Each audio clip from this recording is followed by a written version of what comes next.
হবে, সেই যুদ্ধে মুসলমানরা বিজয়ী হবে। দিল্লির সেই কেল্লায় আবারও কালিমার পতাকা উঠবে। মোদী সহ ভারতের নেতাদেরকে মুসলমানরা কল্লায় ধরে ধরে বাইতুল মুকাদ্দিসের দিকে নিয়ে যাবে ইনশাআল্লাহ। রাজি আছেন তো? ইনশাআল্লাহ রাজি আছেন তো? আমরা কি ভারতের কাছে হাইরে যাব? আল্লাহ রসুল বলেছে মুসলমানরা বিজয়ী হবে। সুবহানাল্লাহ। কে বলেছে? আল্লাহ রসুল। দুই ঠোঁটের মাঝখান দিয়া জীবনে কোনোদিন মিথ্যা বলছে এ কথা কাফেররা পর্যন্ত বলে নাই। সুবহানাল্লাহ। কাফেররা রসুলকে গণক বলতো, রসুলকে পাগল বলতো, জাদুকর বলতো। কাফেররাও কোনোদিন বলে নাই যে মুহাম্মদ মিথ্যাবাদী। সুবহানাল্লাহ। সেই রসুল বলেছেন হিন্দুস্তানের যুদ্ধ হবে। রাসূলুল্লাহ সাল্লাল্লাহু আলাইহি ওয়াসাল্লাম একদিন রাসূলুল্লাহ সাল্লাল্লাহু আলাইহি ওয়াসাল্লাম হঠাৎ করে বলতে লাগলেন, সুবহানাল্লাহ, হাদিসটা শুনেন না, কত সুন্দর হাদিস। রাসূলুল্লাহ সাল্লাল্লাহু আলাইহি ওয়াসাল্লাম হঠাৎ করে বসে রইলেন, পূর্ব দিকে তাকায় বলতে লাগলেন, আমি বিজয়ের সুঘ্রাণ পাচ্ছি। সুবহানাল্লাহ সুবহানাল্লাহ। রাসূল বলেন, আমি বিজয়ের সুঘ্রাণ পাচ্ছি। পূর্ব দিকে ফিরে হযরত আবু হুরায়রা জিজ্ঞেস করলেন, ইয়া রাসূলুল্লাহ, কিসের বিজয়, কিসের সুঘ্রাণ? বললেন, আমার উম্মতের একটা দল কোনো এক সময় আমার উম্মতের একটা দল পুরো হিন্দুস্তানকে দখল করবে, হিন্দুস্তানের মুসলমানদের আবারও বিজয়ী হয়ে মুসলিমরা শাসন করবে। আমি সেই বিজয়ের সুঘ্রাণ পাচ্ছি। হযরত আবু হুরায়রা বললেন, ইয়া রাসূলুল্লাহ, আমি যদি সেই যুদ্ধ পাই আমি কি সেটাতে শরীক হব না? রাসূলুল্লাহ সাল্লাল্লাহু আলাইহি ওয়াসাল্লাম বললেন, ইয়া আবু হুরায়রা, কি বলো? ওই যুদ্ধে যারা শরীক হবে তারা 50 জনের আমলের সওয়াব তাদের আমল দেওয়া হবে তাদেরকে। وصدق رسوله النبي الكريم ونحن على ذلك من الشاهدين والشاكرين والحمد لله رب العالمين। সাতারা হাফিজিয়া এতিমখানা উলিল্লাহ বোর্ডিং এর কেন্দ্রীয় জামে মসজিদ ময়দান সাতারার উদ্যোগে আয়োজিত আজকের এই ইসলামী জলসার সম্মানিত উলামায়ে কেরাম, মুরব্বিয়ানে ইজম, প্রিয় যুবক ভাইরা, স্নেহের ছোট ভাইরা, পর্দানিশীন শ্রদ্ধেয় মা ও বোনেরা, আল্লাহ রব্বুল আলামিনের দরবারে অসংখ্য গণিত শুকরিয়া যে মহান রব্বুল আলামিন আপনাকে আমাকে কোরআনের তাফসীরের আসার বসার তৌফিক দান করেছেন। সেজন্য অন্তরের অন্তঃস্থল থেকে কালিমাতু শুকর আদায় করে স্বতঃস্ফূর্ত আওয়াজ করে বলি আলহামদুলিল্লাহ। আর জোরে আওয়াজ করে বলি আলহামদুলিল্লাহ। আমি আপনাদের সামনে সূরাতুল আনকাবুত থেকে 3 খানা আয়াত, প্রথম 3টা আয়াত তিলাওয়াত করেছি। আল্লাহ রব্বুল আলামিন যদি তৌফিক দান করেন অল্প সময় কথা বলবো, আমাকে যেতে হবে সিরাজগঞ্জ। অতএব আপনাদের কাছে দোয়া চাই। অনেক দূর থেকে আসি, গত কয়েকদিন আগে এই অঞ্চলে কয়েকটা প্রোগ্রাম মিস করেছি অসুস্থতার কারণে। যাক, আল্লাহ পাক শরীক করে দিয়েছেন, সেজন্য আল্লাহর কাছে শুকরিয়া আদায় করি। আলিফ লাম মিম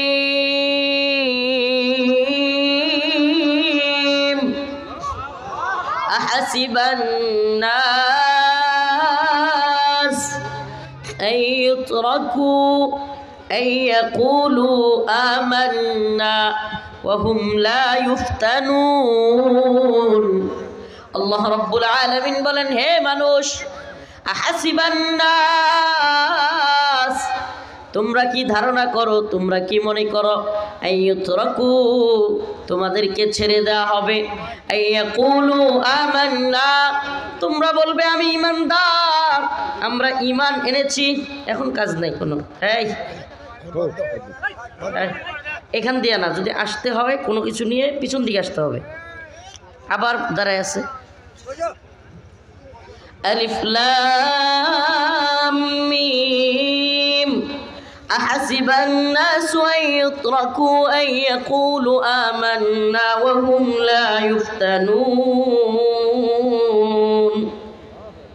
আল্লাহ রাব্বুল আলামিন বলেন, হে মানুষেরা, তোমরা কি মনে করো, হে বগুড়ার মুসলমান, তোমরা কি মনে করো, আইয়াকুলু আমান্না ওয়া হুম লা ইফতানুন। আল্লাহ বলতেছেন, তোমরা কি মনে করো তোমরা বলবে আমান্না আমান্না, আমরা ইমানদার, আল্লাহ আমরা মুসলমান ইমানদার। ওয়াহুম লা ইফতানুন, তোমাদেরকে কোনো পরীক্ষা না করেই কি ছেড়ে দেওয়া হবে? এটা আল্লাহ নিজে বলতেছে সুবহানাল্লাহ, যে তোমরা কি মনে করতেছো যে তোমাদের কোনো পরীক্ষা নাই, কিচ্ছু নাই, আসলা আর জান্নাতে চলে যাবা? না। আম হাসিবতুম আন তাদখুলুল জান্নাহ, তোমরা কি মনে করো জান্নাতে যাওয়া এতই সহজ? আল্লাহ বলতেছেন ওয়ালাকাদ ফাতান্নাল্লাযীনা মিন ক্বাবলিহিম ফালায়ালামান্নাল্লাহ, তোমাদের পূর্ববর্তী যারা ছিল আল্লাহ পাক তাদেরকেও পরীক্ষা করেছেন। এমন পরীক্ষা আল্লাহ রাব্বুল আলামিন পরীক্ষার হলে যাওয়ার আগে যেমন প্রশ্ন জানায়া দেওয়া হয়, কি জানায়া দেওয়া হয়? প্রশ্ন জানানো হয় না? আচ্ছা, হঠাৎ করে যদি পরীক্ষা নিত আর প্রশ্ন না জানানো হইতো, যে পরীক্ষা কত তারিখ, কি প্রশ্ন আসবে, কেউ যদি না জানতো, তার পরীক্ষা কত বেশি কঠিন হইতো? শুধু কি কঠিন, নাকি পরীক্ষকের উপর সবাই ক্ষুব্ধ হইতো যে কেমন পরীক্ষক, সে আমাকে জানাই নাই পরীক্ষা করবে? সুবহানাল্লাহ। আল্লাহ পাক কত সুন্দর নিজাম আল্লাহ পাক বলেই দিয়েছেন, ওয়ালাকাদ ফাতান্নাল্লাযীনা মিন ক্বাবলিহিম, আমি তোমাদের পূর্ববর্তীদেরকেও পরীক্ষা করেছি। এই দুনিয়াতে যদি তোমাদের কোনো হামলা হয়, তোমাদের নামে মামলা হয়, তোমাদের জেলে যাওয়া লাগে, তবে মনে রাখবা আমি আল্লাহ বলে দিয়েছিলাম ওয়ালানাবলুওয়ান্নাকুম বিশাইইম মিনাল খাউফ। সূরাতুল বাকারার মধ্যে আল্লাহ পাক নিজেই বলে দিয়েছেন 58-59 নম্বর আয়াতের মধ্যে, ওয়ালানাবলুওয়ান্নাকুম, অবশ্যই অবশ্যই তোমাদেরকে পরীক্ষা করা হবে। সুবহানাল্লাহ, অবশ্যই অবশ্যই তোমাদেরকে পরীক্ষা করা। বিশাইইম মিনাল খাউফ, ভয় ধারা, ভয়। এই যেমন ভারতে এখন ভয় দিয়া হুমকি দুমকি দিতেছে, দেখেন না? বুঝতেছেন কিছু? এদের হুমকি দুমকি, এদের প্রোপাগান্ডা, এদের বিরাট বড় বড় হুঙ্কার, চট্টগ্রাম দখল করবে, রংপুর দখল করবে, এই বলে আবার নেত্রকোনাও দখল করবে। এক এক সময় এক একটা বলে, নেত্রকোনা আমার এলাকা তো, এই জন্য বললাম, নেত্রকোনা বলে মাঝে মাঝে দখল করবে। প্রিয় মুসলিম উম্মাহ, প্রিয় বগুড়ার মুসলমান, এটা নতুন কোনো কিছু নয়। স্বয়ং আকায়ে নামদার তাজদার মদিনা সরদারে দো আলম মুহাম্মদ আরবি সাল্লাল্লাহু আলাইহি ওয়াসাল্লাম কাফেরদের হুমকিতে, কাফেরদের অত্যাচারে, নির্যাতনে স্বয়ং রাসূলুল্লাহ সাল্লাল্লাহু আলাইহি ওয়াসাল্লাম নিজের দেশ ছেড়েছিলেন।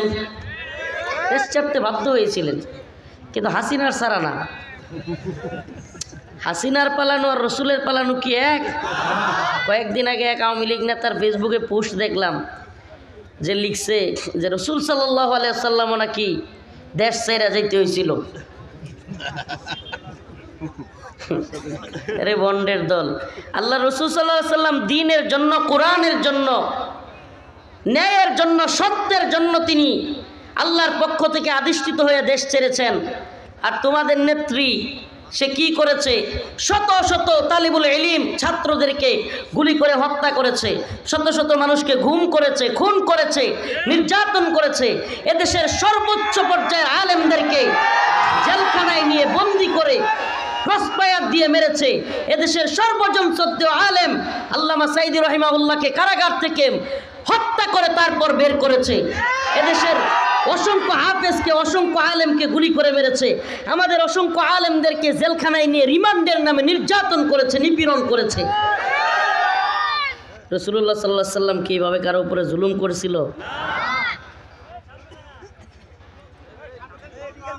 তুমি যদি রসুলের উম্মত হয়ে থাকো, তুমি যদি রসুলকে ভালোবাসার দাবি করে থাকো, আমার জানতে চাওয়া, আল্লাহর রসুল সাল্লাল্লাহু আলাইহি ওয়াসাল্লামকে যারা ভালোবাসে তারা কি রসুলকে নিয়ে কটূক্তি করলে, ব্যঙ্গচিত্র বানাইলে কষ্ট পাবে কি পাবে না? আমার কথা বুঝতেছেন? আল্লাহ রসুলকে যদি আপনি সত্যিকার অর্থে ভালোবাসেন, তাহলে আল্লাহ রসুলকে কেউ ব্যঙ্গ করলে, কটূক্তি করলে আপনার কষ্ট লাগবে কি লাগবে না? আপনি তাকে লাল গালিচা সংবর্ধনা দিবেন মনে হয়? হ্যাঁ, রসুলকে যে কটূক্তি করেছে তাকে কি লাল গালিচা সংবর্ধনা দিবেন? পুরো পৃথিবীর মধ্যে, বর্তমান পৃথিবীতে রাসূলুল্লাহ সাল্লাল্লাহু আলাইহি ওয়াসাল্লামের সবচাইতে বেশি কটূক্তি এবং ব্যঙ্গচিত্র বানিয়েছে ফ্রান্স। ফ্রান্সের প্রেসিডেন্ট এমানুয়েল ম্যাক্রো, এই বদমাশ, ফ্রান্সের বড় বড় বিল্ডিংগুলোতে আল্লাহর রাসূল সাল্লাল্লাহু আলাইহি সাল্লামের পেট, নাউজুবিল্লাহ, পেট মুবারককে বিকৃত করেছে। আল্লাহর রসুলের নাম দিয়া ওখানে একটা পেটকে আকৃতি কইরা ওখানে ফাইরা বিকৃতি কইরা বড় বড় বিল্ডিং এর মধ্যে প্রজেক্টর লাগাইয়া মানুষকে দেখাইছে। আর সেই ম্যাক্রো বাংলাদেশে তোমার নেত্রী দাওয়াত দিয়ে নিয়ে আসছে। শুধু নিয়ে আসে নাই, বাংলাদেশে লাল গালিচা সংবর্ধনা দেওয়ার পরে এই কুখ্যাত মহিলা, এই লেডি ফিরাউন ম্যাক্রোর সাথে গালাগালি চুমাচুমি পর্যন্ত করেছে। কথা সত্য না মিথ্যা? দেখছেন আপনারা? সবাই দেখছেন না?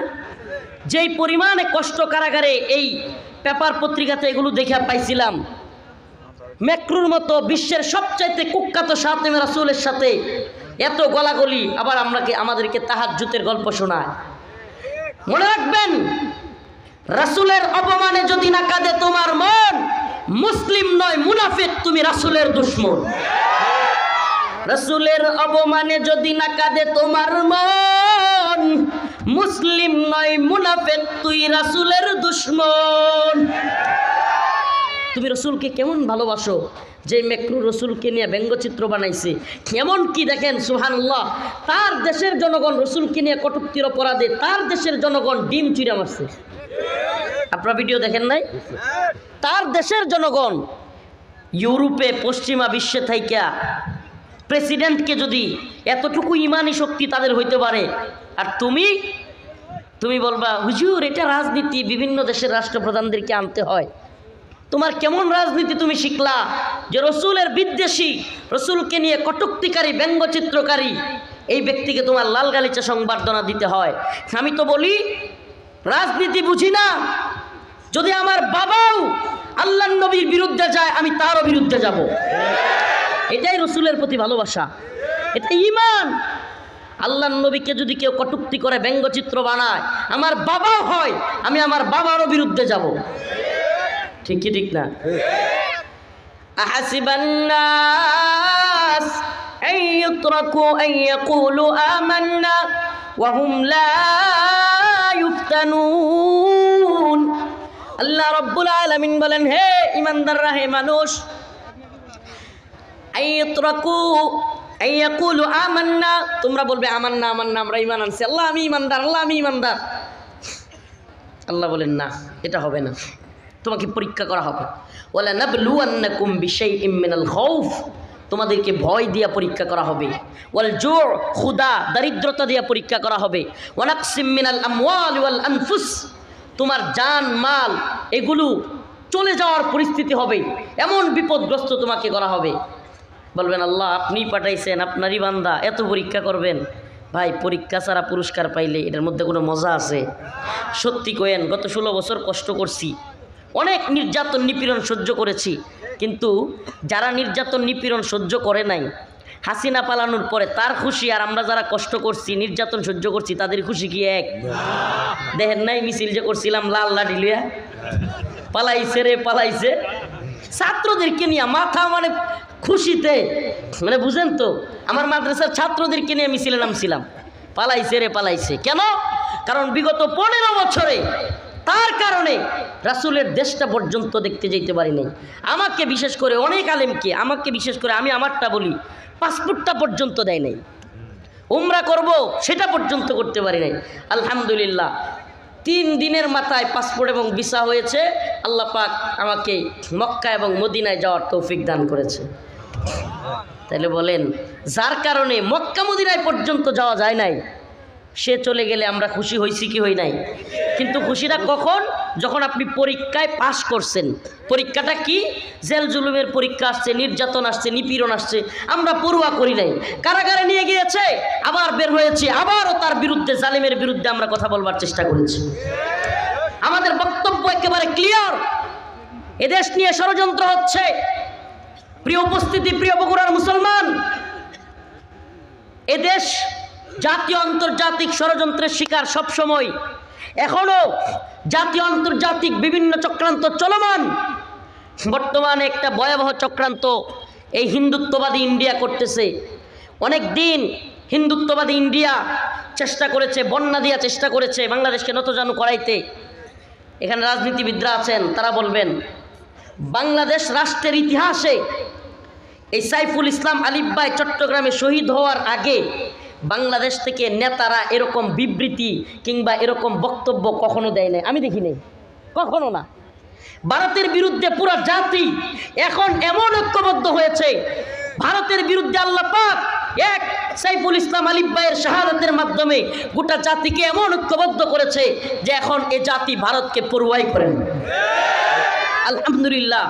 আমি তো মনে করি আসলি স্বাধীনতার স্বাদ আমরা তখনই পাওয়া শুরু করব যখন আমরা পৃথিবীর কোনো দেশকে গোলামি না করে আমরা নিজেরাই স্বাধীন স্বকীয়ভাবে নিজেদের সিদ্ধান্ত নেওয়ার মতো সক্ষমতা অর্জন করতে পারব।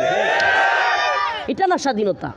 আমার যদি পাকিস্তানের কাছ থেকে ৭১-এ মুক্তিযুদ্ধ কইরা হাজার হাজার মানুষ মইরা আবার ভারতের গোলামি করা লাগে, তাহলে এটা কি স্বাধীনতা?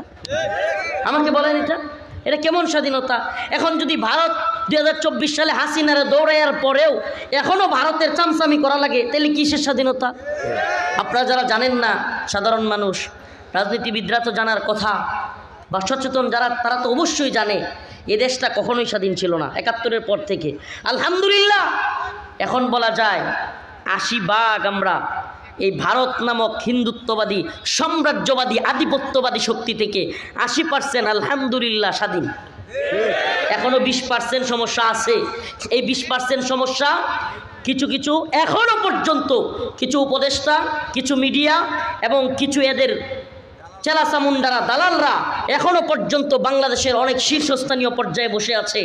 আল্লাহ যদি তৌফিক দান করে ইনশাআল্লাহ বিইذনিল্লাহ হিন্দুত্ববাদীদের সমস্ত দালালদেরকে এদেশে শায়েস্তা করা হবে। এ জাতি কারো গোলামি মানে না, এটা একটা শুকরিয়ার বিষয়। আলহামদুলিল্লাহ এ জাতি কারো গোলামি মানবে না, একমাত্র আল্লাহর গোলামি মানবে। কার গোলামি? আমরা ভারতের গোলামি করি। ভারত আমাদেরকে মামলা দিতে পারে, হামলা দিতে পারে। গত কয়েকদিন আগে আমাদের এক সাংবাদিক ভাই ইলিয়াস ভাই ফোনে বলতেছে, হুজুর রাত্রে গভীর রাত্রে 2টা-3টার দিকে প্রোগ্রাম করে যাচ্ছি, বলতেছে হুজুর একটু সাবধানে থাকেন, ভারত বিরোধী যারা চিহ্নিত মুখ তাদেরকে টার্গেট করেছে আল্লাহ মাফ করুক, তাদেরকে চোরাগুপ্তা হামলা করে হলেও হত্যা করার প্ল্যান তাদের। এর একটা নমুনা আমরা দেখেছি চট্টগ্রামে আদালত চত্বরে একজন অ্যাডভোকেটকে কুপিয়ে দিনে দুপুরে সাইফুল ইসলাম আলিফকে কিভাবে হত্যা করলো। আপনি এটাকে কি বলবেন? এই সাইফুল ইসলাম আলিফ ভাই নব মুসলিম যারা হিন্দু থেকে মুসলমান হইতো তাদেরকে এফিডেভিট বা ধর্মান্তরিত করার যে আদালতের সিস্টেম সেটা করতেন। আমাকে বলেন, যেই লোকটা আদালতের মাধ্যমে হিন্দুদেরকে মুসলমান বানানোর কাজটা করতেন তাকেই হত্যা করা হলো, তার মানে এটা টার্গেট কিলিং। টার্গেট কিলিং, পরিকল্পনা করে হত্যা করা হয়েছে আমার ভাই সাইফুল ইসলাম আলিফকে। এমনকি আমাদের দুইজন সমন্বয়ক সার্জিস এবং হাসানাত, এই দুই ভাই যখন এই আলিফ ভাইয়ের জানাজা থেকে আসতেছে তখন তাদের উপর গাড়ি দিয়ে হামলা হয়েছে, ভয়ঙ্করভাবে 2 জায়গায় ট্রাক দিয়ে মারা হয়েছে। প্রিয় হাজিরিন, এর থেকে বোঝা যায় ভারত এদেশে তাদের বিরুদ্ধে যারা, এদেশের পক্ষে যারা, তাদেরকে হত্যা করবার ষড়যন্ত্রে নেমেছে। আমি ইলিয়াস ভাইকে যে কথাটা বলেছিলাম এটা আবারও বলি। ভাইকে বলেছিলাম, ভাই আমরা রাতের বেলায় প্রোগ্রাম করি, প্রোগ্রামে তো যেতেই হবে, আর আমাদের সাথে তো বাহিনী থাকে না, এটা তো আর সম্ভব না। আমরা একমাত্র আল্লাহকে ভয় করি। ইদা জা আজালুহুম লা ইস্তাখিরুনা সাআ ওয়া লা ইস্তাকদিমুন। আমরা বিশ্বাস করি আল্লাহ যেদিন পর্যন্ত হায়াত রাখছে, ভারত কেন পুরো পৃথিবীর সুপার পাওয়ার মিলেও আল্লাহ পাক যদি আমার হায়াত রাখে, পৃথিবীর কারো শক্তি নেই আমাকে হত্যা করে। এটা বিশ্বাস করি। সতর্কতা কি?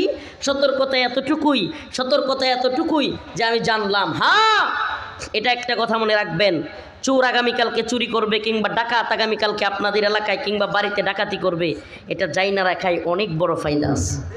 এটা অনেক বড় সতর্কতা।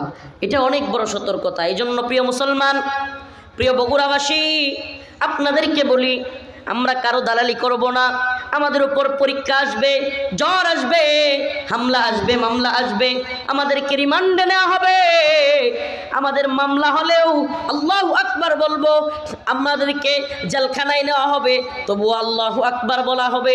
আমাদেরকে রিমান্ডে নিবে তবুও বলবো আল্লাহু আকবার। আমাদেরকে ফাঁসির দড়ি লাগাইতে পারে তবুও বলবো আল্লাহু আকবার। ঠিক না? তবু আমরা আল্লাহর গোলামি করব। আমাদেরকে নত যেন করাইতে পারবে না।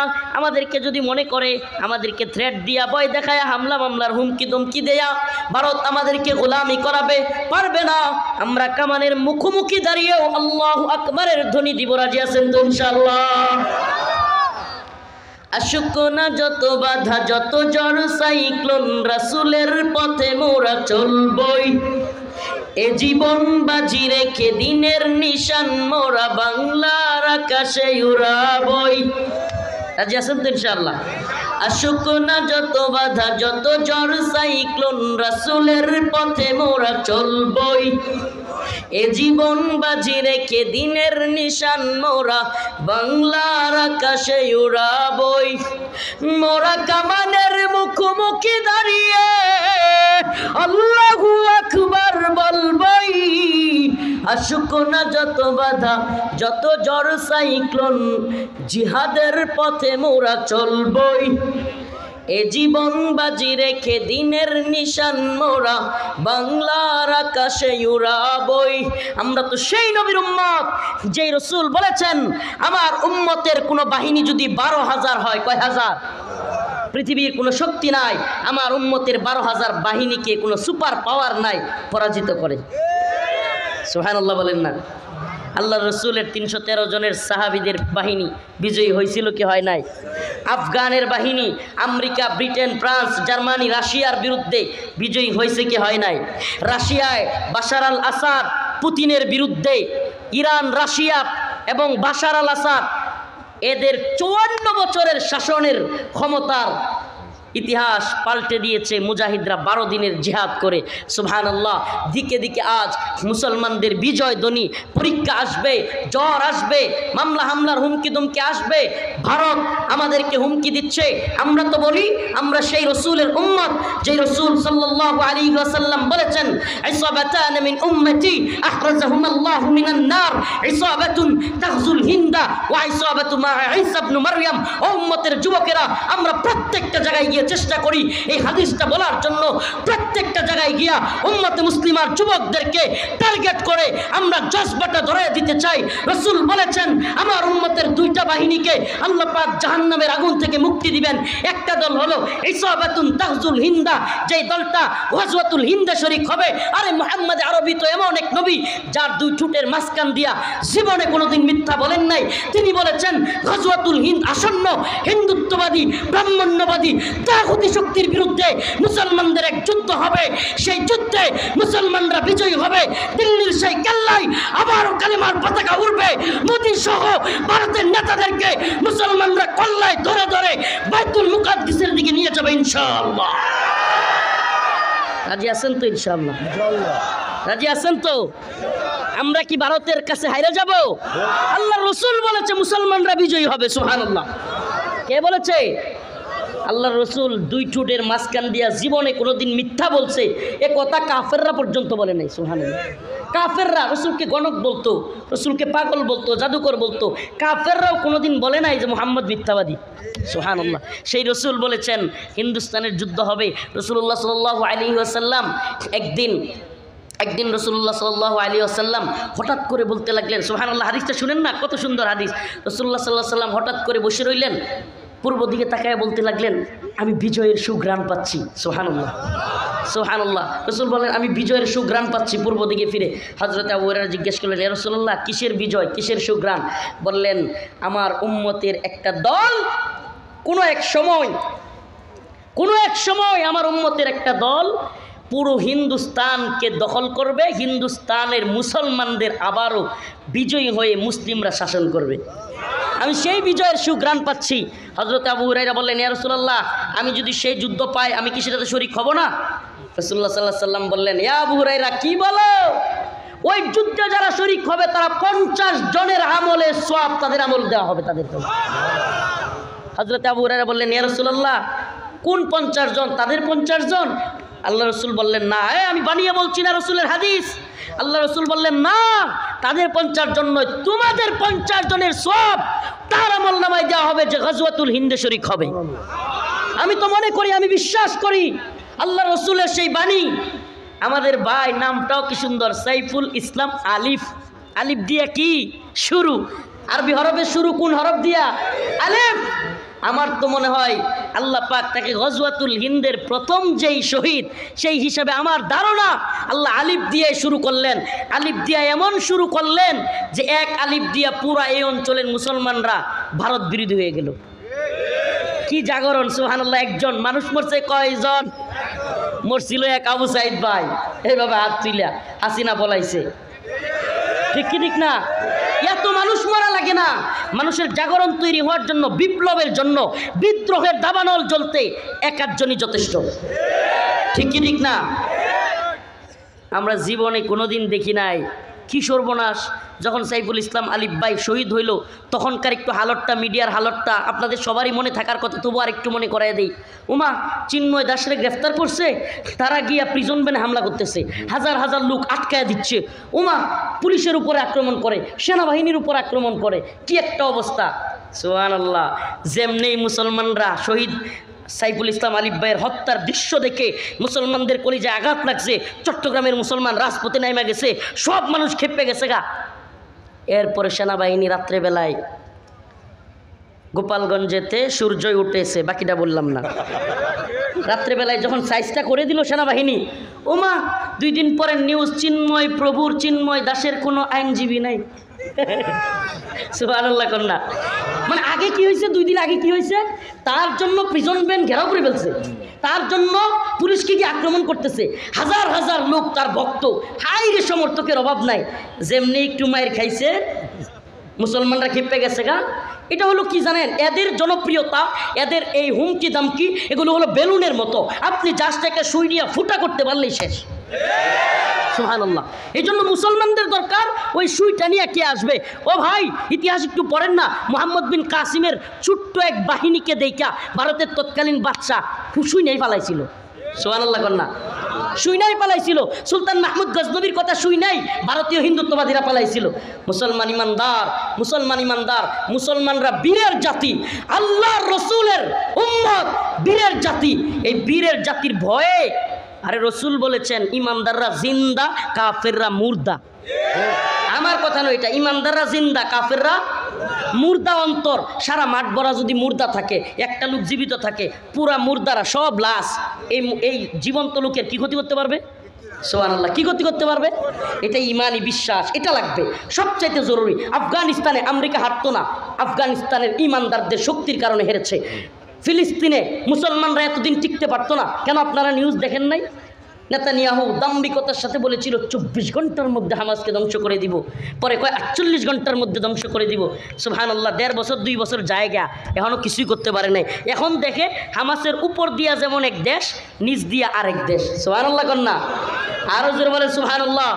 পরীক্ষা আসবে, আজকের আলোচনা আহাসিবান নাস আন ইউতরাকু আন ইয়াকুলু আমান্না ওয়া হুম লা ইফতানুন। পরীক্ষা আসবে প্রিয় ভাই, জুলুম আসবে। আল্লাহ নিজে বলেছেন ওয়ালা নাবলুওয়ান্নাকুম বিশাইইম মিনাল খাউফ ওয়াল জু', তোমাদেরকে ভয় দেওয়া হবে, ভয়ের দিয়া পরীক্ষা করা হবে, ক্ষুধা দারিদ্রতা দিয়া পরীক্ষা করা হবে, ওয়া নাকসিম মিনাল আমওয়াল ওয়াল আনফুস, তোমাদের জান মাল ক্ষতিগ্রস্ত হবে, এমন পরীক্ষা করা হবে। কিন্তু অবাশশিরিস সাবিরিন, আল্লাহ পাক সবরকারীদের সাথে থাকবে। কাদের সাথে? আমরা সবর করেছি। আমি যখন ভিতরে ছিলাম, আমি একটা কারগুজারি শুনে, আমি যখন ভিতরে ছিলাম আমি ওইরকম নর্মালি থাকতাম। শাইখুল আল্লামা জুনায়েদ আল হাবিব দামাত বারকাতুহুম দাঁড়ায় আওয়াজ করে, হুজুর কান্নাকাটি করতেন, দোয়া করতেন, আমার হাসি খুশি দেখলেই বলতেন রফিক বিয়ে করে নাই তো, এই লিগে হাসি খুশি। হুজুর দুষ্টামি করতেন আর কি, হেফাজতের সবার মধ্যে আমার নিয়ে দুষ্টামি করতেন। আমি তো ছেলেদের মতো, সবার সন্তানের মতো।